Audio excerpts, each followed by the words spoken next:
Umani ng reaksyon mula sa mga NBA fans ang naging desisyon ng New York Knicks na palaruin sa loob lamang ng 23 segundo si Mikal Bridges para lang ma-extend ang kanyang consecutive game streak.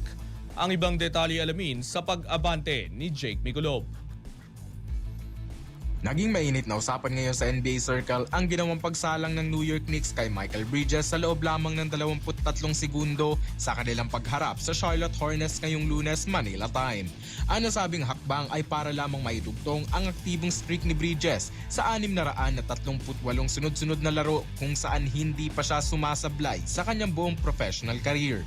Kinwestiyon ng ilang fans ang integridad ng nasabing record dahil sinadya ng Knicks na pa-foulin si Bridges matapos ang unang possession upang agad itong mailabas ng court at mapalitan ng ating kababayan na si Jordan Clarkson. Dahil nakakandado na ang Knicks sa pangatlong pwesto sa Eastern Conference, sinabi ni Coach Mike Brown na hayaan lang niya ang guard na maglaro ng sapat na oras upang maituloy ang kanyang Ironman run.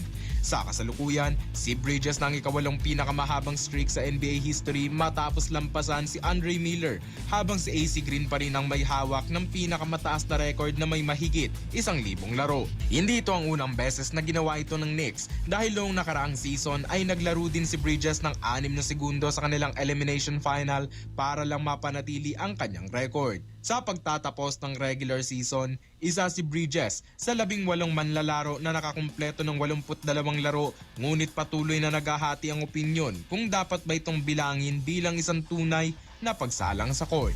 Ako si Jake Mikulob, Abante. Manatiling nakatutok sa Abante, sundan kami sa aming mga social media accounts at huwag kalimutang mag-subscribe sa aming YouTube channel, DWAR Abante Radio, para sa mga eksklusibong balita.